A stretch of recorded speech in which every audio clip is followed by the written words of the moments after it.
අපි අද මෙතනදී විශාස්ත්‍ර රසායන විද්‍යාවේ කාබනික රසායනයේ කොටසේ අපි මෙතනදී ගන්න පසුගිය ප්‍රශ්න පත්‍රවල එක ප්‍රශ්නයක් වෙන්න නම් ඒ ප්‍රශ්නය සාකච්ඡා කිරීම තමයි අපි මෙලින් කරන්නේ. මොකද අපිට 2025 පාස් පේපරේ ප්‍රශ්නාංක 8 පළවෙනි කොටස අපිට දීලා තියෙනවා. මේ S කියන ඵලය හදාගන්න කියලා මෙන්න මේ ප්‍රතිකාරක ටික දීලා 2 propanol amide එකෙන් හදාගන්න කියලා තමයි තියෙන්නේ. අපිට මෙතනදී මේ අවසාන ඵලය බලපුවම අපිට පේනවා මෙතන ද්විත්ව බන්ධනය. ඒක තමයි විශේෂයෙන්ම දෙන්නේ. මෙතන තියෙන කාබන් සංඛ්‍යාව මේ අපි මේ ආරම්භක බලයත් එක්ක බලපුවම අපිට පේනවා මේ බෙන්සින් කාණ්ඩ මේ කොටස තමයි එකතු වෙලා තියෙන්නේ. එතකොට අපිට මේ ප්‍රතිකාරක වල පේනවා පිරිනීඩියම් ක්ලෝරෝක්‍රෝමේට් තියනවා කියලා. පිරිනීඩියම් ක්ලෝරෝක්‍රෝමේට් අපි දාන්නේ ඇල්ඩිහයිඩයක් හදාගන්න. එහෙනම් පටස් ගාලා ඇල්ඩිහයිඩයක් හදාගන්න විදියක් මේකේ තියෙනවා. ඒ වගේම මෙතන ඇමින් කාණ්ඩයක් තියෙනවා. එහෙනම් මේ ඇමින් කාණ්ඩ තමයි ඉස්සෙල්ලාම මෙතනට ඇවිල්ලා තියෙන්නේ. එහෙනම් අපි මේක ලියාගමු. මේ ඇමින් කාණ්ඩේ ඇල්ඩිහයිඩ් එකට ආදේශ වෙලා ඇල්ඩිහයිඩ් එකට එකතු වෙලා තමයි මේ ඵලය අපිට හදලා තියෙන්නේ. එහෙනම්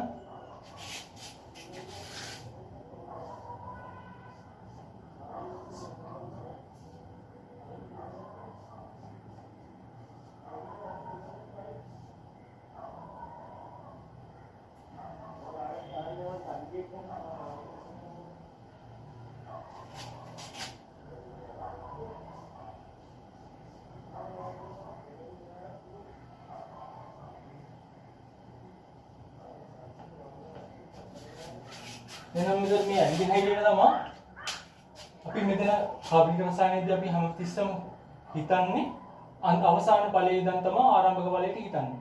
එතකොට අපිට මේ පේනවා ඇමින් කාණ්ඩයක් එකතු වෙලා මේ ඇල්ඩිහයිඩ් එකට එකතු වෙලා තමයි මේ ද්විත්ව බන්ධනය හදලා තියෙන්නේ. එහෙනම් මෙතන මේ ඇල්ඩිහයිඩ් හදලා තියෙනවා. අපි මෙතන හතරවෙනි ප්‍රතික්‍රියාව. ඒතර R ඇල්ඩිහයිඩ් එකක් බව දැන් අපි දන්නවා.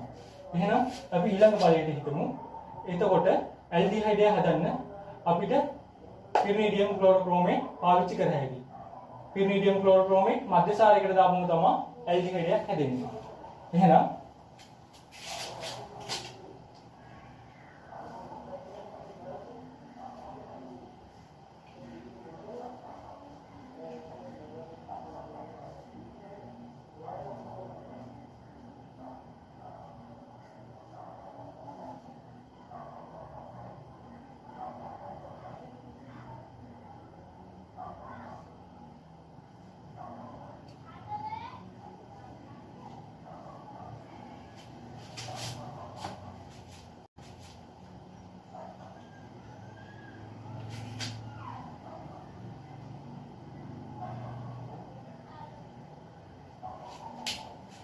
මේ මධ්‍යසාරය මේක තමයි Q. එතකොට මේ මධ්‍යසාරයට පිරිනීඩියම් ක්ලෝරෝක්‍රෝමේට් දාලා තමයි මේ ඇල්ඩිහයිඩ් එක හැදිලා තියෙන්නේ. මෙතන මධ්‍යසාරයක් තියෙනවා. මෙතන එමයිඩ් කාණ්ඩයක් තියෙනවා. අනිවාර්යෙන් මේ එමයිඩ් කාණ්ඩය ඇමීනයක් කරලා තමයි පුතේ මධ්‍යසාරයක් කරන්න ඕන. අපිට මෙතන NaN2 තනුක HCl දාපුවම ඇමින් කාණ්ඩයක් මධ්‍යසාරයක් කරගත්ත හැකියි.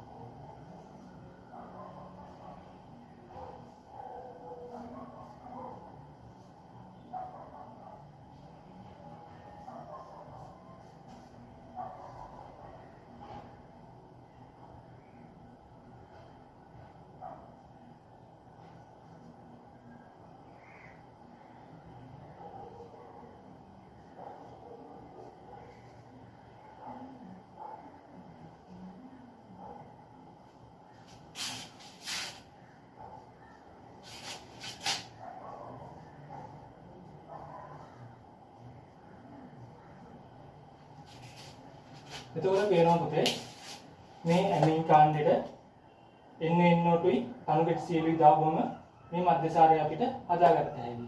ඒ වගේම LLL4 විලිතර අපෝ දාපුවම අපිට මේ එමයිඩ් එක ඇමීන් එක කරගත්ත හැකි.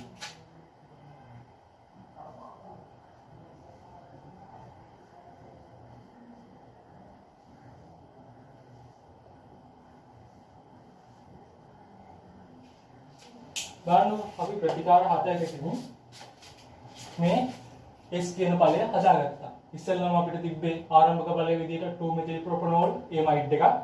අපි ඒකට LH4 වියලීතර දානවා. එතකොට අපිට මේ ඇමීන් එක හැදෙනවා. ඒ ඇමීන් එකට අපි NaNO2යි කන්ජුගේට් CL දාපුවම ඒක මධ්‍යසාරයක් වෙනවා. ඒ මධ්‍යසාරයේ පිරිමීඩියම් ක්ලෝරෝක්‍රෝමේට් දාපුවම අපි දන්නවා ඇල්ඩිහයිඩයක් වෙනවා කියලා. ඒ ඇල්ඩිහයිඩයත් එක්ක තමයි පුතේ මේ ඇමීන් එක ක්‍රියා කරලා තමයි මේ ද්විත්ව බන්ධනයත් එක්ක මේ අවසාන S ඵලය හදන්නේ.